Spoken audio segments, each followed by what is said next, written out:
Welcome, hey everybody. We've been doing open show using a Zoom for the last 2 years or so. This is our first time being back in person. We'd like to thank Focus to partner with us with this event. Really appreciate the opportunity and the venue to be able to present the three presenters today, and then we can talk to you all about photography. So a little bit of statistics. I'm going to be doing a quick intro for the three presenters today, and then they can talk about 15, 20 minutes. After each you can have like a quick Q&A, and then we have a long Q&A when after all three presenters have presented. So we have a chance to sort of talk about all three portfolios that you saw today. Okay? So we encourage dialogue, so you can ask questions, comments. Everything is appreciated. So we are recording this Zoom. So this event is being recorded just in case you have it's like a disclosure. You know that's this is a hybrid situation, so hopefully in the future we can present in person presenters as well as presenters not. We hope to do that in the future. But today, all three presenters are actually right here in person, so that's great. So we actually have a YouTube. So if you wanted to catch our previous show, LA, you can catch up there. Claudia is not here, but she'll come back soon. I wanted to introduce her when she's here. And on the table there, we have an old-fashioned sign-up sheet, paper. So if you are not already in the mailing list, feel free to write down your email address, okay? All right. Sounds good. Now I'm going to spend like maybe another 5 minutes or so to talk about open show Los Angeles. So some of you that there's an echo. Let me shut this down. Some of you may not know who Open Show LA is, so I'll talk a little bit about that. Okay, Open Show LA is a chapter in Open Show, the organization nonprofit. So these are all the cities, if you will, that has a chapter. This is the OSLA, by the way. Some cities are more active than others. San Francisco is the first one that started Open Show. And we should mention Pasadena. Yeah, Open Show LA. Yeah, this is the old one. So Pasadena is not very old. We probably should get a new one somewhere. What was it? The San Francisco, #1. And then Open Show LA is #2. We were the second one to start the Open Show. Jonas has been around the beginning. Jonas, yeah. And I've been around for 6 or 7 years now. So, So if you happen to see Pasadena, for example, or San Diego, there's an Open Show chapter there as well. So, this is a quick sort of a mission statement. We basically highlight photographers, get their work seen, give them the opportunity to talk about their work to other people, so. And we have a website, openshowla.com, that we recently set up maybe a year ago now, a year and a half ago. So go there and check out what's happening with us. And sign up. You can sign up on the website or piece of paper right there. So we get your email. And co-producers, myself and Joe. This is our website with photographers as well. You might guess. So it's our website and our Instagram handle. So we have a list of events that are listed on their website. So they're listed under /event. You can always go there and check it out. We're planning for right now. So our first call probably in January 2024 will be open. So if you guys are photographers out there wanted to participate, look for the open call and then sign up. Claudia is, I will thank her later. And this is on about open show. Okay. Questions?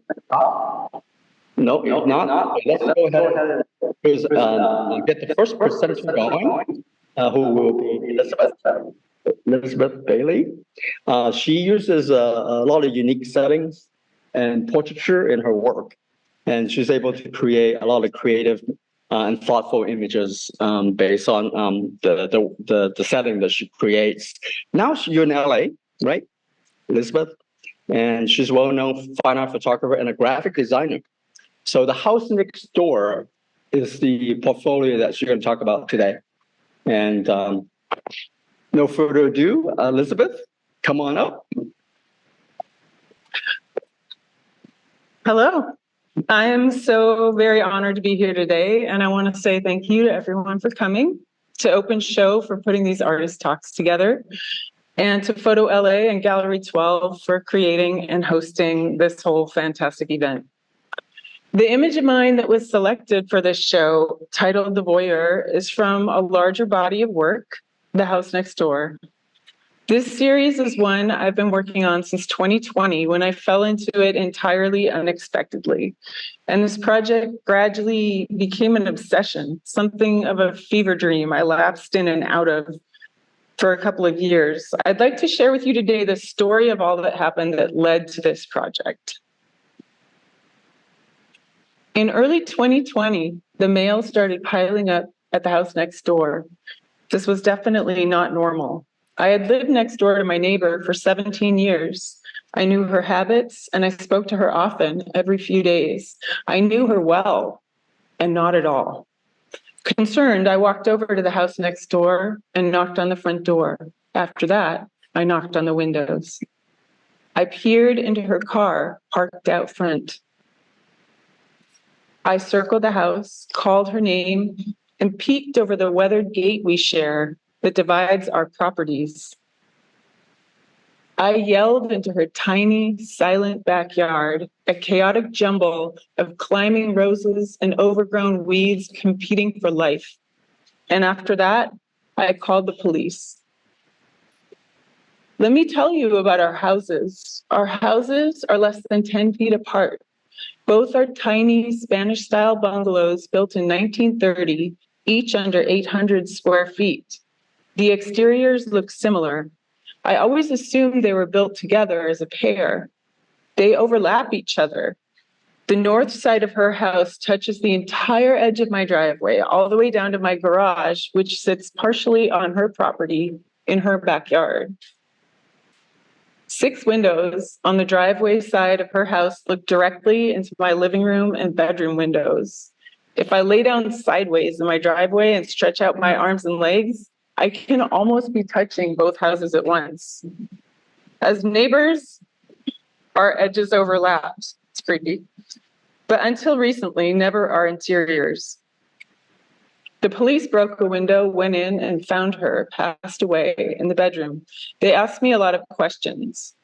I don't know why I asked to go inside, but I did, and they let me. It was dusk, and the house was poorly lit. I hesitated, disoriented, struggling to see clearly in the dim light. What gradually came into focus was a nightmarish version of my own house. Same materials, proportions, and details, with the floor plan flipped, a reverse mirror image of my own. But her house was crammed full of clutter, trash, dirt, and decaying beautiful things. All this was hidden behind dusty, disintegrating lace curtains, concealing it all.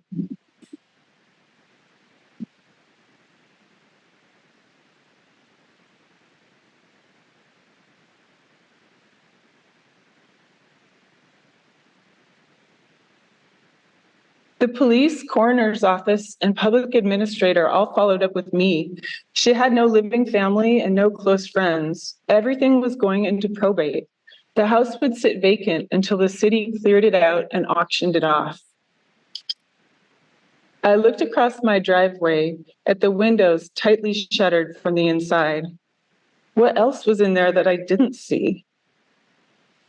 What had happened in her life to get her to this point? If I went back in the house, could I find out? Who had she been, this stranger I knew? I couldn't stop thinking about the house next door. So I started breaking into it. I did not photograph the house at first when it was full of her possessions. That came later. At first, I was just looking, wanting to understand.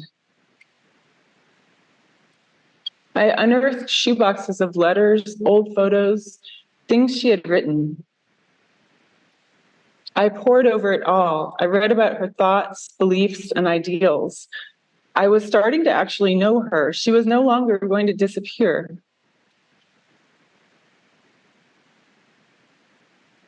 I began to piece together a tumultuous past history. She had moved far away from her family, eventually cutting off contact. She wrote that growing up, the house I lived in and the family I lived with were a hostile presence.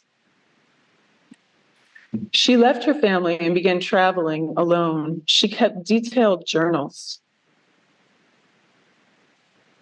She had a love affair that ended. She wrote about how she valued independence and her solitary life. She wrote about not wanting people too close to her or having expectations of her. She collected and held on to things, and she saved everything. Early one morning, a clean-out crew drove up with a dumpster. Trucks followed. They methodically unloaded every valuable from the house, tagging furniture and rugs and vases and boxes and china, hauling them away in trucks. Everything else, for personal items of no value, were tossed into a dumpster. That night, I climbed into it and took everything I could. I returned to the now empty house, bringing with me the items I'd salvaged. A psychological shift had occurred, and the ephemeral nature of this experience was laid bare. It could end at any moment. At this point, I began making photos documenting everything: the house, the objects I'd saved, the play of light on the walls, the dusty lace curtains, the patina of dirt, and finally myself in the house having this experience.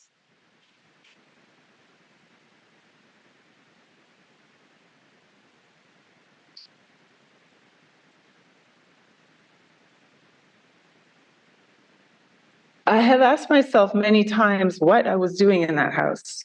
I was witnessing a small portion of who one person was. There's nobody to hold on to her things, to remember her now. I will never know the complete story. In fact, what is a complete story? To tell any story, you have to leave things out, and certain things have been added too. I had only the salvaged remnants of a life and my own perspective. So is this story real? Most of it is real. It's about human frailty, mine and hers, and voyeurism, mine. To see a person, any person, open and unguarded is not an everyday occurrence. It was a kind of emotional voyeurism that led me into the house next door, but now it feels like a tribute to untold stories and to beauty in many forms. I visited the house one last time, just days before it was going up for auction. I wasn't ready for my experience to end, even as I knew it had to. I packed up the objects, everything I'd brought back to the house, and I said goodbye. But her story stays with me, preserved and saved and not forgotten, and possibly even still unfolding in some yet unknown way. That's the story.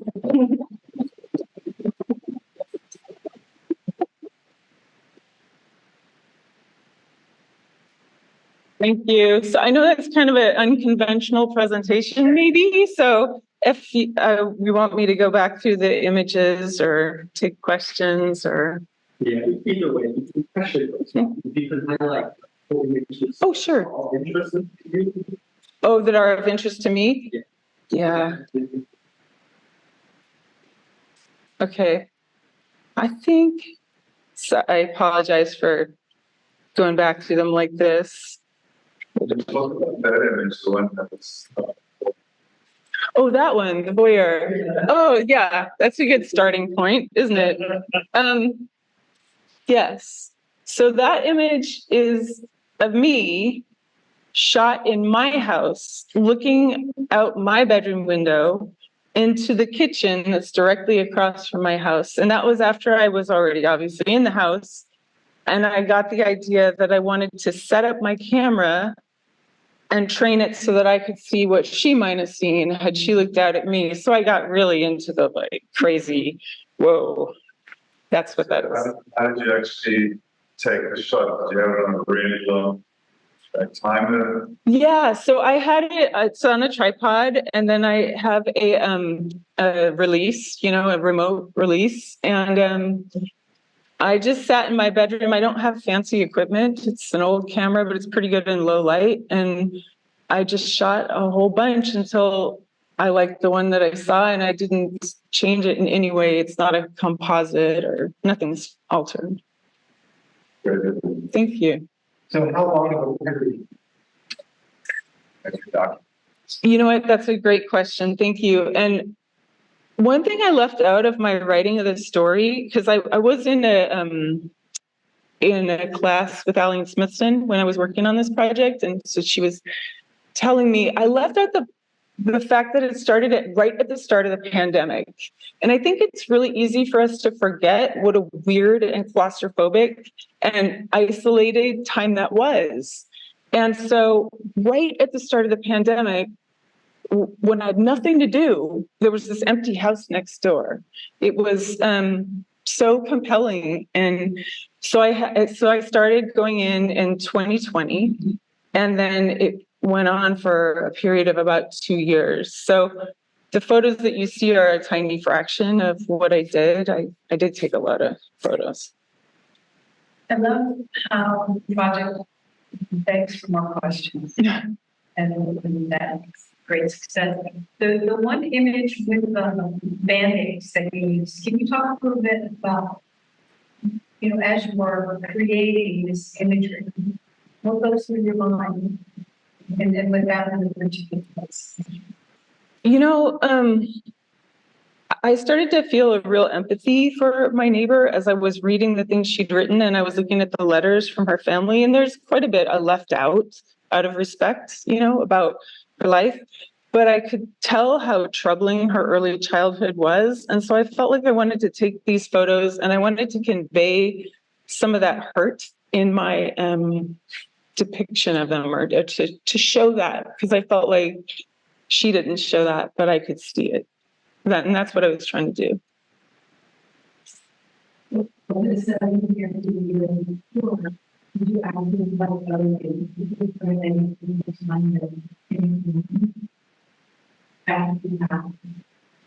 Yeah, so I probably talked to her like every couple of days, but it was just very casual outside, just talk about neighborhood events, But she traveled a lot. She did travel. That was her thing. She didn't never have visitors or friends over or whatever, but she traveled. And she would always leave a note in my mailbox box that would say, I'm going to be gone such and such dates. Keep an eye on my house. And I regret that I didn't save those because they would be so relevant to this, because in life she was asking me to keep an eye on her house, Yeah. She wasn't that old. She was in her late 60s. Yeah. Thank you. First time you served yourself, you were on board. So, what was your process finding? Yeah. It's hard when I felt like I have this subject, but the subject can't speak, she can't express herself, and she can't really be seen.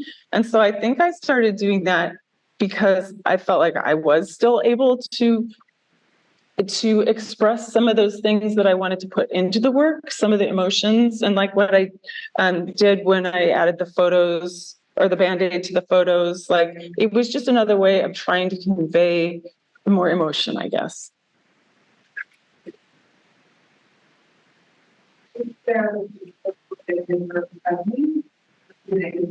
Yeah, so she doesn't have any family. Her parents are both dead, and she had brothers, but she had very clearly, what do I want to say? She had cut off all contact with them, and I couldn't figure out if they were still alive or not. But sorry for this kind of a morbid detail, but because I got involved with the coroner's office, her body was never picked up by anyone. And so she did just become one of the people that's buried by the coroner, no real funeral or anything. And I was not able to attend they have a ceremony once a year. I wasn't able to attend it that year, and it's coming up in December, so I'm going to attend it this year, which, it's just, they bury all the people that were unclaimed at once. They're cremated. I love all of them. My news stands out to me. And that was almost like a projection of the silhouette on the ground. Oh, on the ground. Is it a projection of a slide on the wall? Is that what it is? Oh, this. One more. One more. That one. Oh, this one. Yeah, that's something. Yeah. Right. So, yeah, that's me behind the, just behind a bed sheet that I found there. And I just thought it was a way to just convey a mood of her retreating into this sort of beauty, this sort of grubby beauty a little bit. Yeah. And another thing, I guess I could say what some of the things are. Sorry, I'm forgetting what is. Like, I had one image of this is literally her kitchen counter with her spoons on it. And so I just wanted to say that's exactly what the kitchen counter looked like. And when I first went into the house, at first I was like, oh, that's, I was sort of horrified. But over time, my perspective really changed, and I didn't see it that way at all.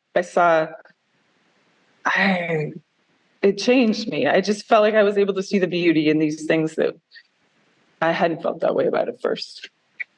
It seems like there's a combination of you documenting what would actually be there about studying yourself, and then a series of images where you actually do that. So, yeah. What's the dynamic between those two ways in the story? Right. Well, when I started working on this, I thought I was just documenting what I was seeing, but then it became also about, as my understanding developed of what this person had been through and my sense of empathy developed, I wanted to somehow insert that into the imagery as well. So you're right, it's a delicate thing to do, and I'm still considering like whether I put in too much or whether I should take some out. So yeah, it's still a consideration. I think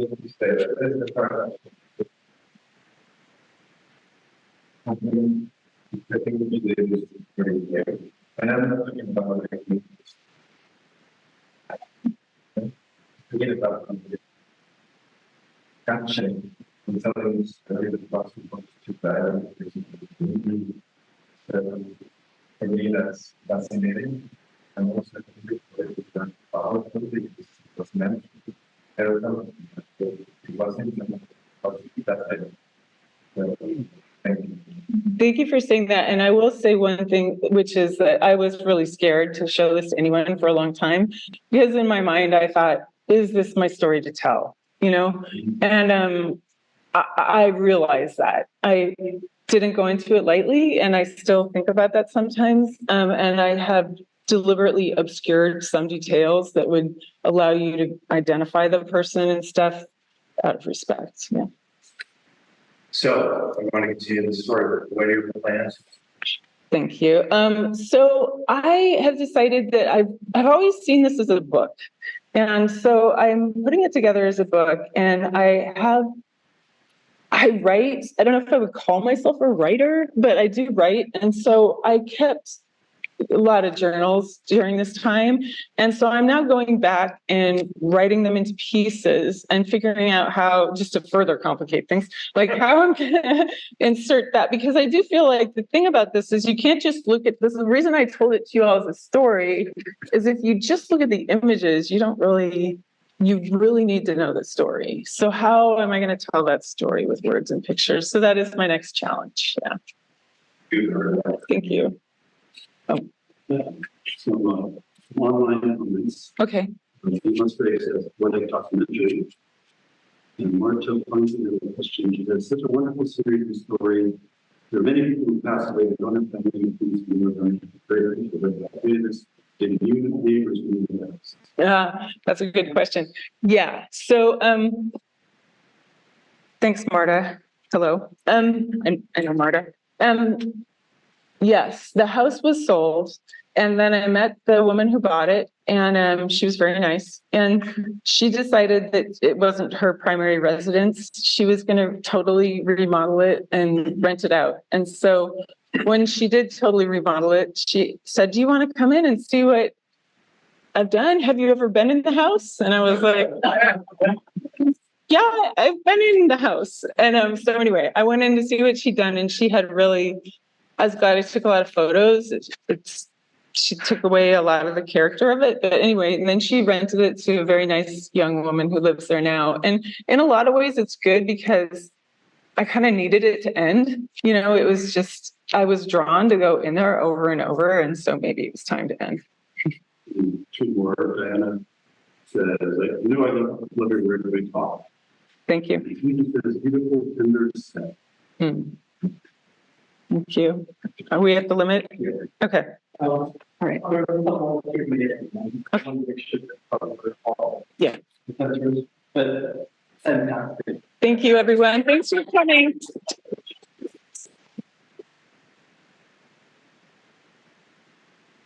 That was really amazing work, Elizabeth.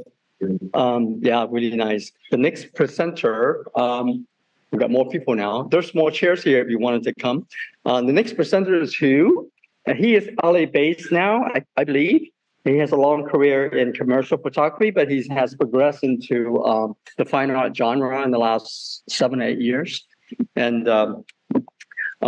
so his image is right there behind the screen there. His portfolio is called Classic Waves. I couldn't wait to hear the backstory on how we created that series of images. Looks amazing, by the way. And congratulations. He's also a teacher, leading workshops in many places. Art Center, Santa Monica College, my fellow instructor in ICT. Yeah. And here, Peter also, instructor and everything. That's right. So, welcome, and can't wait to hear what you like. Most of it's up here, but when I'm in front of people, I freeze. Thank you. I'm Hugh Kretschmer. I'm really grateful to be here. Thanks for Photo LA, for Gallery 12 and Open Show for hosting. And thank you for all coming. I appreciate it. Let me see. So let's start at the beginning. I was introduced to photography at the age of 13 by my father, who was a photo instrumentation engineer from NASA. I grew up in a big family of artists. There were 7 of us. 7. And my mom was an artist herself. After I learned from the age of 13, my father taught me the wet processes, and I knew at that point that's all I wanted to do. And after about 2 years of seeing the work that I was doing, he gave me this book by Jerry Uelsman. And that was, it was like one of those moments when you open it up and the light shines out from the book. It felt like a divine moment. And I knew at that point that there was nothing I could not do with my photography. And I've been pursuing this end of it, surrealism, ever since my mother being the artist introduced me to 20th century painting and art. Meanwhile, my father was teaching me the technical aspects of it, and I was able to fuse the two together in the work that I do now. I've been a practicing commercial and, basically commercial photographer for the last 33 years. I've had a great experience doing it all. I would consider myself a photo illustrator. It's very conceptually based. But now I'm pursuing other things through my fine art photography. I use different techniques. One which I'm going to highlight now is a collage technique. These are all done in camera. This is an assemblage of cutout photographs that are assembled in 3 dimensions, put back into the set, and then photographed again. The laces are actually in the photographs themselves in this one example. I have had this subconscious desire to do things differently throughout my career, to do things beyond what I'm seeing, what everyone else might be doing, to push myself in that way. There's something about it. There's an adrenaline rush when something actually happens that works out well. That day when I photographed it, so that's a working Polaroid on the left and then the original sketch on the right. So when you pull that Polaroid, it just fills me up, and it's so motivating for me. So this is in 2005, and I continue to use collage despite the fact that, the advent of Photoshop and post-production. I still try to do things in front of the camera, even though that was done in 2005. Photoshop had been around for 20 years at that point. I was still doing it this way. There's something very tactile about it. This is more recent. This is earlier this year. I had a theory in my head about using a precise methodology and precision photography influence from my father. The thought was I could make a 3-dimensional collage look 2D. All right. So gives you an idea of how this works. So it's through a process, a methodology. I can speak about this. It's a long explanation. I won't get into it. But if you want to know about it, I'll let you. You can ask me some questions. But so that's just one of the techniques I use. After 30 years of doing this work, I got to a point where I instead of making billionaires richer with my photography, I wanted to do something with purpose. And I lived in New York for 12 years and then moved back in the early aughts and saw a marked difference in what was going on, environmentally speaking, here in California, especially with the waterways and the oil derricks out in the bay, the drought that was going on. And so I thought to myself, I want to do something with water in relation to plastic, which is also a huge problem in our oceans and waterways. So I started this project called Mirage. And these are constructions using recycled, repurposed, and rejected plastic. This is out in El Mirage. This gives you an idea of how things are done. Again, it's my desire to do, I do a lot of craft in my work. I do a lot of construction, a lot of prop making, a lot of set building. And this is just another way, another avenue for me. But afterwards, and there's a few examples of this work. This is iridescent ribbon. They're actually curtains, I guess. If I cannot find recycled, repurposed, or rejected plastic, I would make sure that whatever I purchase would go to the right, be reused or recycled itself. Those curtains now are part of a friend's theater class in elementary school. She sends me, they use them in all their productions, whether it's wigs, whether it's curtains, whether it's waterfalls. And I guess the kids really love them. So, and this is a fire area up in the 5 freeway about 5 years ago or so. Just a gully I found. I'm sorry, this is taking so long. And then this is up in Carpinteria, just I guess it's south of Ventura, or this might be in Ventura County. But this scene actually exists there. Well, the glitter doesn't, but so I work with, in this case, I'm working with perspective control lenses, all that geeky stuff that my father told me about.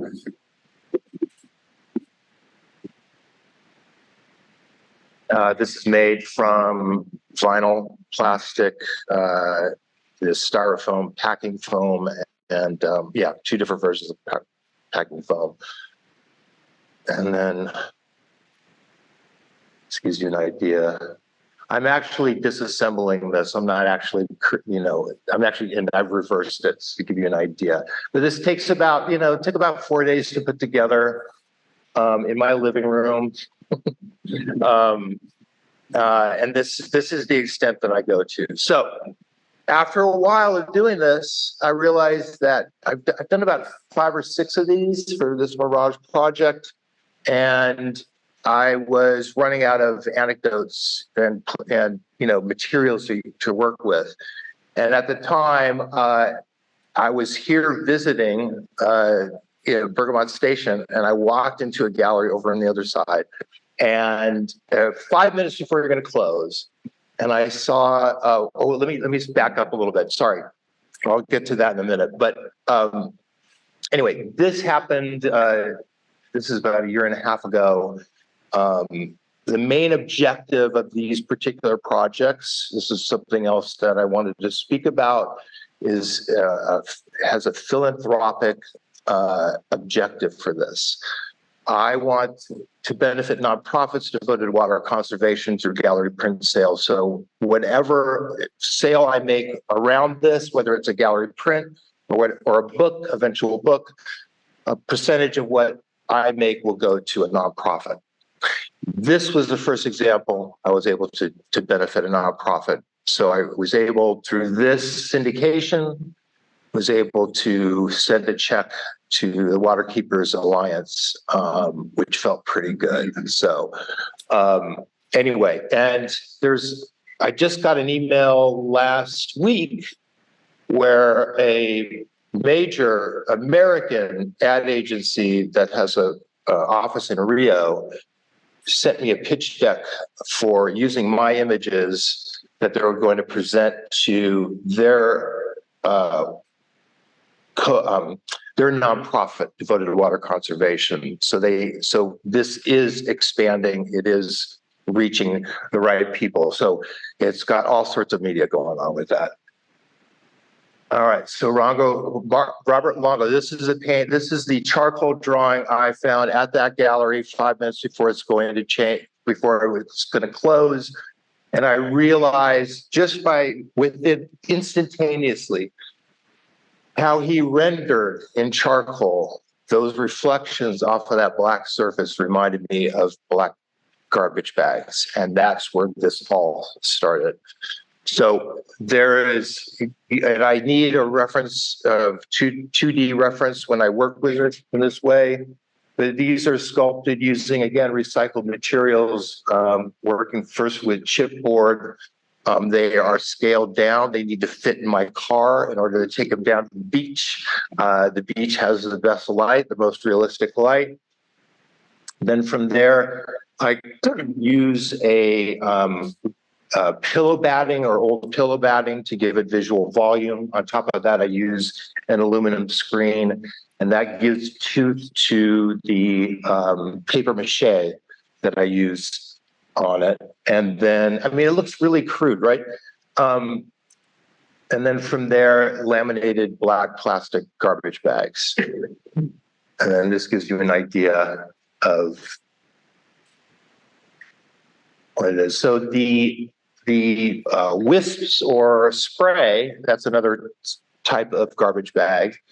And I use a long exposure and a neutral density filter, tripod, of course, and an electric leaf blower to get those wisps. And I use, because they're scale models, you really can't get all the depth of field that I'm looking for. So I use focus stacking, and then eventually the images are a composite of multiple images from that shoot, because I can't guarantee that I'm going to capture everything in one shot. So I focus on a certain area and then combine those all together in one image. And I've been playing with animations lately too.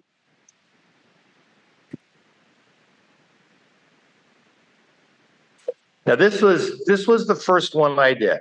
Okay, I don't have much experience sculpting, especially when we're talking about taking a two-dimensional image and then recreating it in 3D. So this took about 4 iterations to get to this point. So this is the very first one I did. And it looks pretty crude compared to the others, but you got to start somewhere. And they kind of look like 8th grade, science projects or something, right? When you see them up close. This gives you an idea.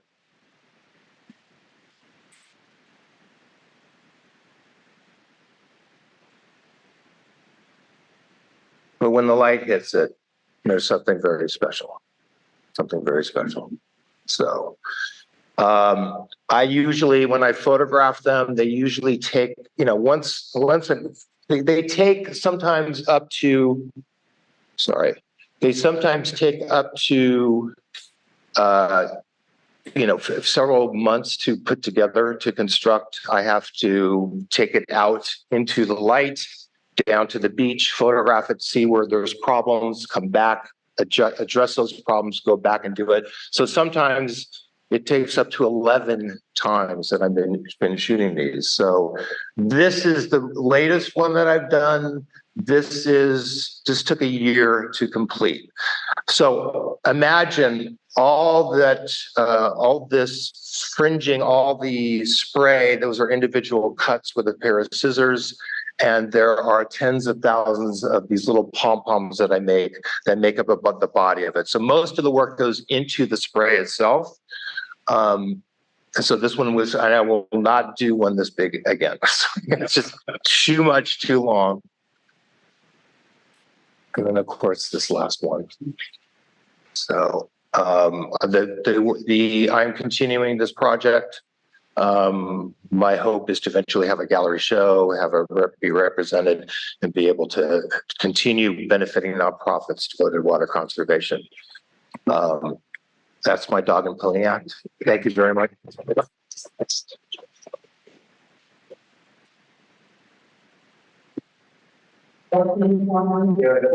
Yes. I really love the work. I'm wondering if you've ever thought of taking it out of the realm to doing the stuff because that's very inspiring. Interesting. Like just any goal with the environment.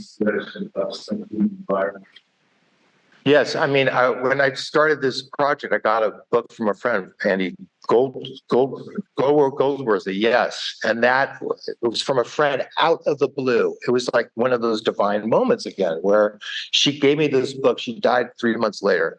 Gave me this book out of her entire library. And she gave me that book, and that was an influence. So I don't know, I don't know if I'll do something grand scale or it's, what is it called? I can't think of it. Installation. Yeah. Just looks like you like to see in the environment, like massive. Maybe, I don't know. That's a great question. I'll think about that. Yes. Because I've been out into the water, surveying all the time.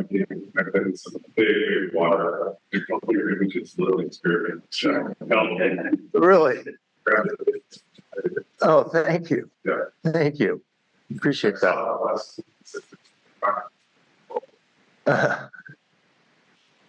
Yes. So, wait, just for fire. So,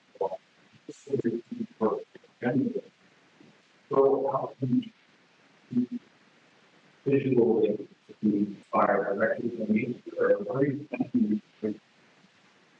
That's actually a really good question. I mean, as far as ideas formulation, it usually, for me, the best place is on a walk, whether it's in my neighborhood or hiking. I love being able to go outdoors here in California. As far as influence, I would have to say that, I think there is definitely an influence from nature. But as far as direct influence, I would really, I think more of my influence comes from fine art, actually. I look at more fine art, painting and sculpture and whatnot, more so than photography. There's just something akin about it for me. There's something that pulls me. I think illustrators, painters, artists in general are unbridled. Whereas photography, I think, is bridled. There's a certain restriction that it has. So that informs me that I can reach beyond those limitations. That's what it does. And I try to find ways to do that in any way I can. So I don't know if that answers your question, but anyway. Yeah.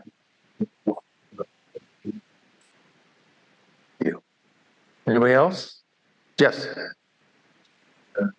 I've worked in advertising for 2 years. The first thing that I saw when I was picture, but I was good.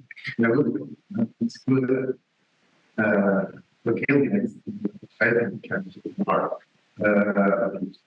So I can say that as far as it's going into the position, if you know, if the levers like very, very humble. Well, first, what I think was the really great part of it is the level. Oh. The level of practice. Impressive. And I think that's why the right people is so thick. And that's why you were delivering the message, because it's a great idea. Well, the execution takes it to another level. Oh, Thank you. thank you. Thank you. Thank you. Yes. Congratulations for seeing and acknowledge, but also that you're making a difference. That's so special. I think that's what you're going on. That's really commendable. Does your mom work with you in any of these? You work through you? In spirit, she's passed, but no, her library, it wasn't so much her as much as her library. She had a library filled with art history books, museum catalogs and whatnot. And she dabbled in all sorts of media. So, I consider my work multimedia. And I think it's because she, was practicing in that way, I saw there's a way to incorporate some of that into my work. So in spirit, she's always there. Trust me. Yeah.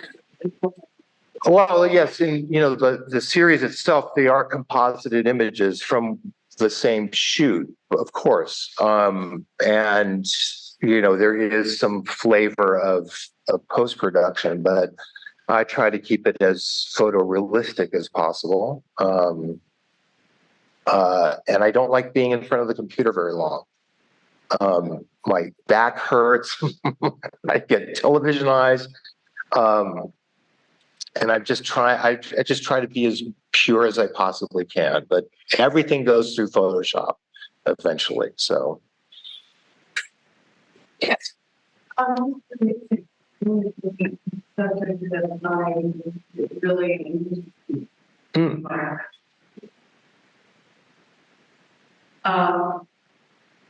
The image that you had, they shot in the trailer was flat.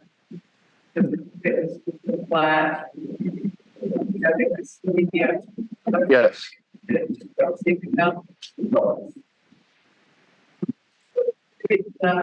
What surface is that? The surface of this, glitter. Glitter. That's all it is. Yeah. Like, and constructing them. Emotionally involved. So it's really rare, I think, for me to see the journey is like, Yeah. it's hard to, I think, we're so like brainwashed. This craftsmanship is part of it. Part of it. I agree, and that's why I document behind the scenes. Evidence. Yes, Elizabeth. I love this. And everyone, here's this experimental model of this, right? I feel it's something to do with history, or I was learning. Oh my gosh! I mean, I used to build things that I was a pyromaniac when I was a kid. So I used to make things that would throw fire. That was where I started. That's a long story, but yes, out of sticks and things like that. I used to build models and whatnot. Even though I grew up in a family of 7 kids, I was a loner, and I preferred that. And so I was always busy constructing something or making something or figuring out a way to do it. So ever since I was young, small. Anybody else? Mary. Thank you for coming, by the way. Was the book easy? I'm sorry? Was the book easy? The article was the game before. You mean the Jerry Yulesman book? Said that Oh, yes. it wasn't easy. No. We'll talk about that later. Okay. Yeah. Anybody else? Peter. Thanks. I don't know where to start this project. You talk about the process, which I think got you excited, which is your vision, and you see it, you talk about it. And in this process, where are you getting the shapes of the way you're going out there and talk about it? I don't remember you saying, did you look at waves, did you study waves? In other words, where are the shapes and the ideas coming that you're bringing? That's a great question. I do a lot of scouring the internet for reference material or whatnot. You didn't take it. I know I do surf. I haven't in a while because of the shoulder injury, but yes, yeah. But rendering that texture is very challenging, but yes, I'm constantly looking. When I'm at the ocean, right now I'm doing my next one, and I want to see the rhythm of the tides for this next one because I think that's going to be very important for this particular one. But yes, I'm always looking. I'm always analyzing and seeing how I can transform that into a sculpture. So. Thank you. All right. Thank you.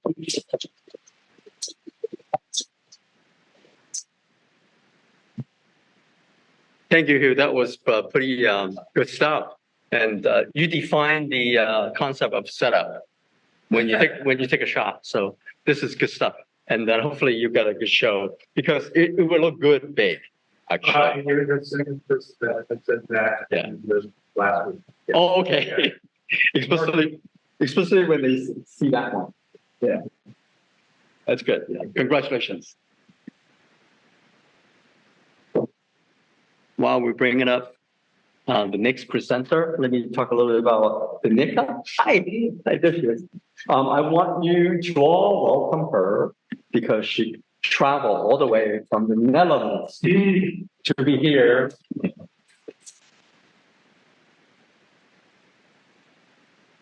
To be here this weekend, no jet lag or anything, you know? Yeah, she's doing great. Anyway, welcome. She takes a lot of road trips, and this is like some of her work. It's all about road trips. But this particular one, you know, included an airplane flight. So this is good. I can't wait to see more of the images and for you to talk about it. She's essentially a documentary photographer, but I think she sort of intersect the public imaging with some images of self, which is a very interesting concept. So can't wait to hear more. Thank you. Dineke.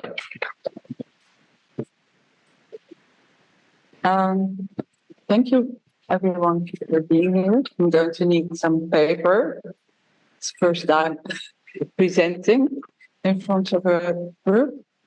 First of all, thank you for, Jonas and Richard and OSLA for making it possible to share my work with you. Thank you, Focus Photo LA and Galerie XII to give me the opportunity and excuse to travel to Los Angeles. My name is Dineke and I live in the Netherlands. Today, I would like to share a project with you called Bound. It's an ongoing series of exploring the world looking for what I call situations in the landscape. A body of work that I'm now planning to turn into a book. First, I'll tell you a little bit about how I got into photography. At 36, when I was in between jobs and traveling for a long time, for the first time, I decided to go back to school and study photography.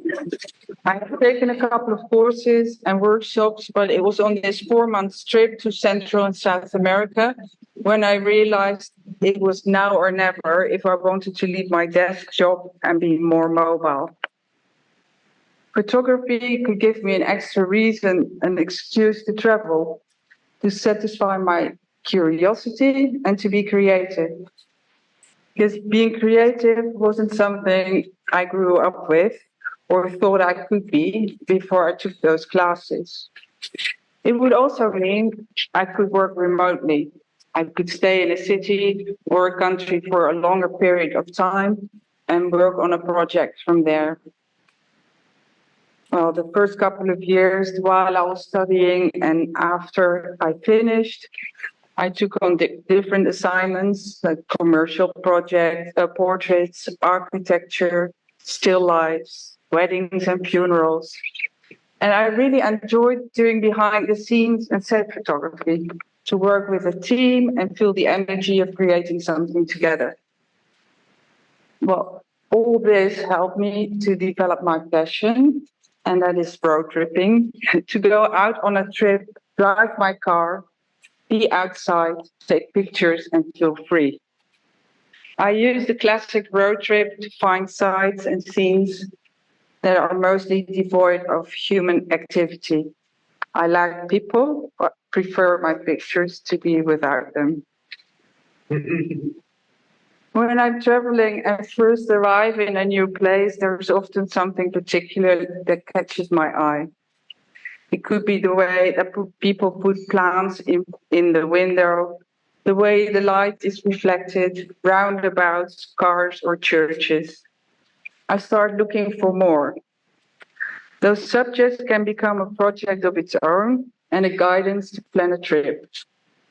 Right now it's churches.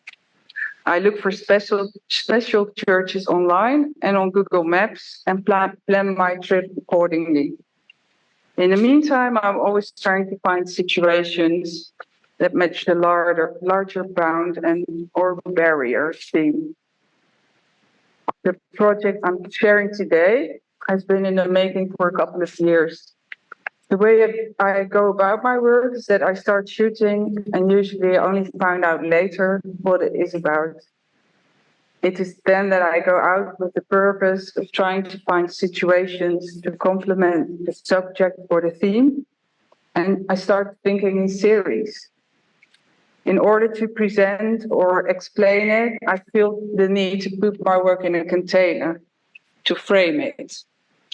But when I focus too much on the series and to turn them into a finished product, I get to the point where I feel a need to free them and take them out of the box to mix different themes and approaches. So there's always a tension between containing and working within boundaries and freeing things up.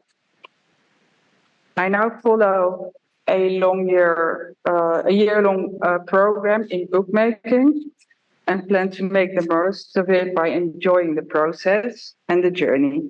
And part of the fun is preparing for this talk, where I had to think about selecting, sequencing, strong images and fillers. Not only the individual images, but the link you make between moving from one image to the other. When you live with your images for a long time, it can be hard to see clearly and part with the images that no longer fit. So the process of making this now is, if I go, let's say my next steps for making the book, if I ever finish it, because that's actually a thing I'm having difficulties with.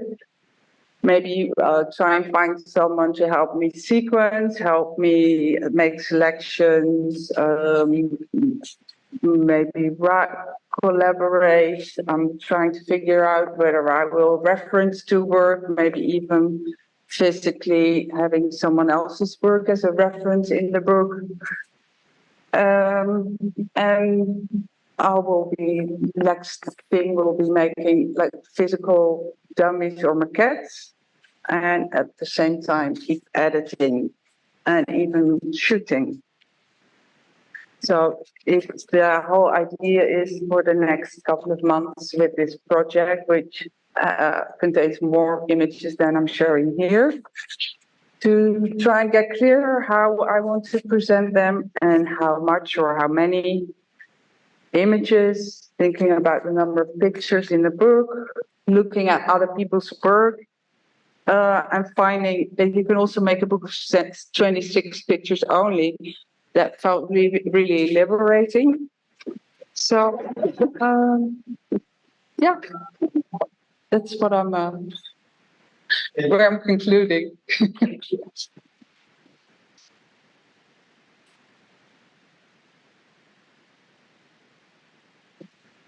You want to point out our image is right there, the first one on that. Yeah, that's a really good one. And then the whole series is also quite unique and interesting, so you should go check out our website. In fact, I would recommend you all follow these three and their careers, because they're going to be, having good stuff going forward. So I think you're going to ask how you like LA.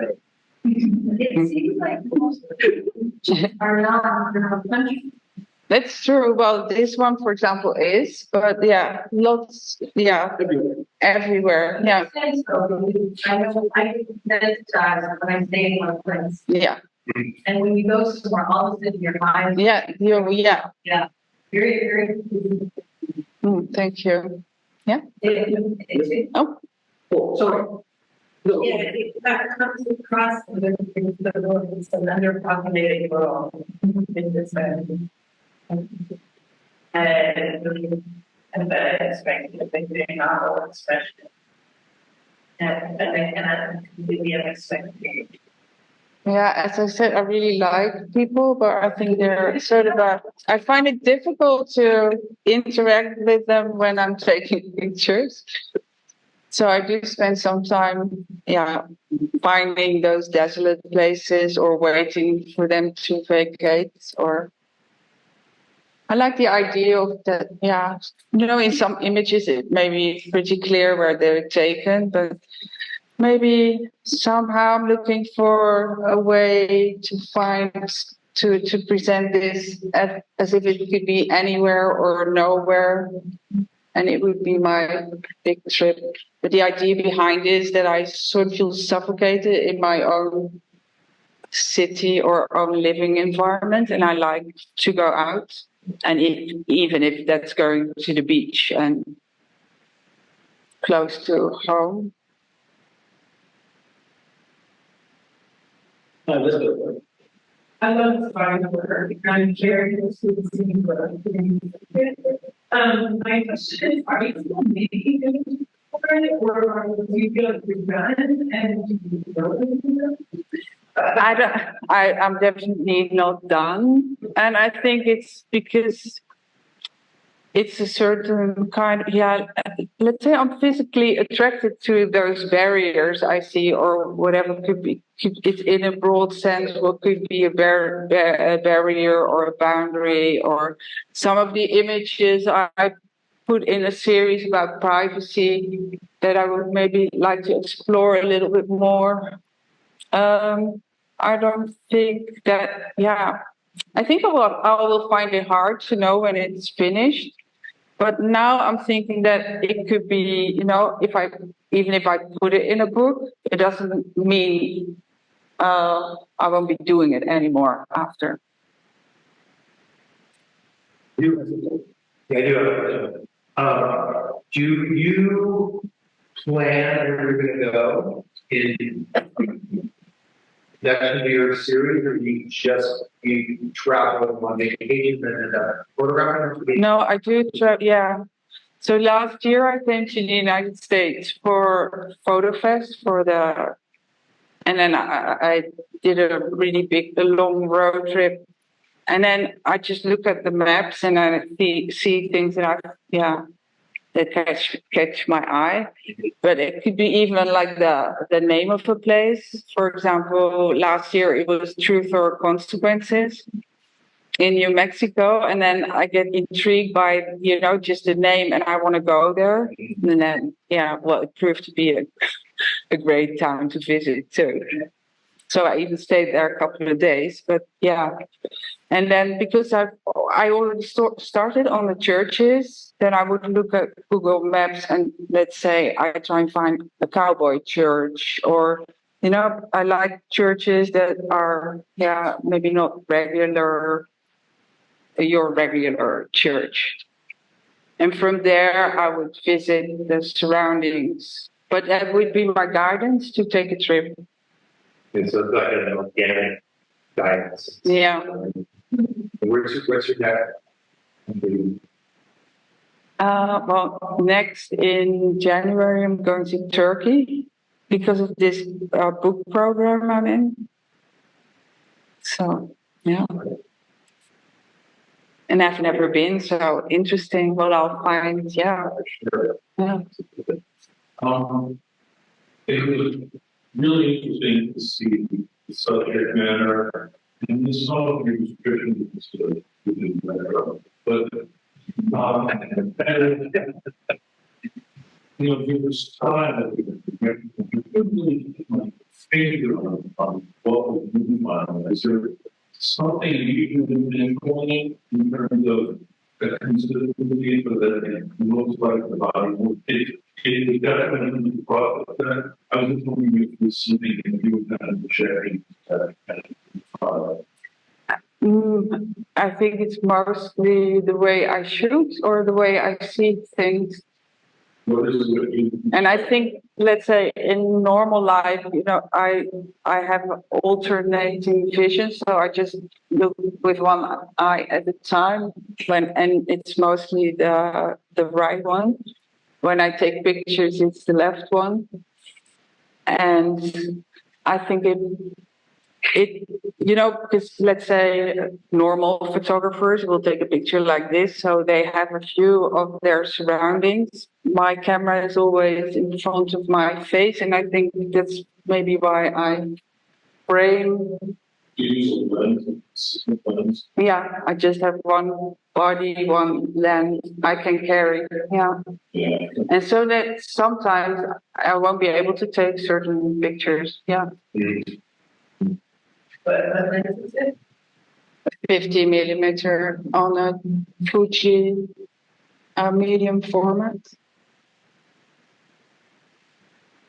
So light equipment, I want to be, in that way, I want to be mobile too. Right. The fix. I love to say that people bring more than being the Bible and like the exciting television. All the basic work that we do, people might further understand. Yeah. But on the side, in this mind, many people they make the less have but they have that and prevent this bad. That's something actually that it's Oh, thank you. That's very nice to hear. Thank you. Thank you.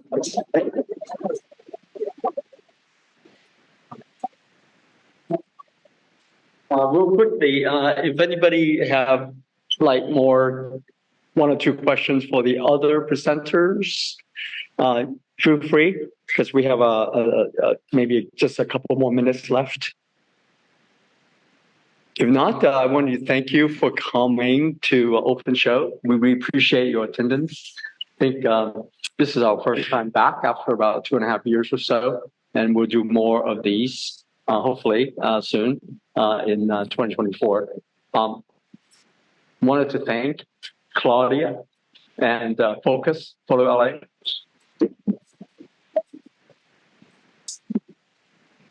Yeah, she's great to work with and collaborate with. So thank you. And then the Galerie XII as well. But she's in the gallery owner. She's in Paris or something this week. Yeah. And there's also Paris, Photo Paris. And anyway, yeah, she would have been here. So thank you all. Line up sheet if you want. Any questions? Anything else? If not, mingle and talk to the presenters. If you have any more one-on-one questions. Thank you so much. Thank you. Thank you. You did really good. Oh. No, you did. Yeah, we need some practice. Oh, you did. No, but it's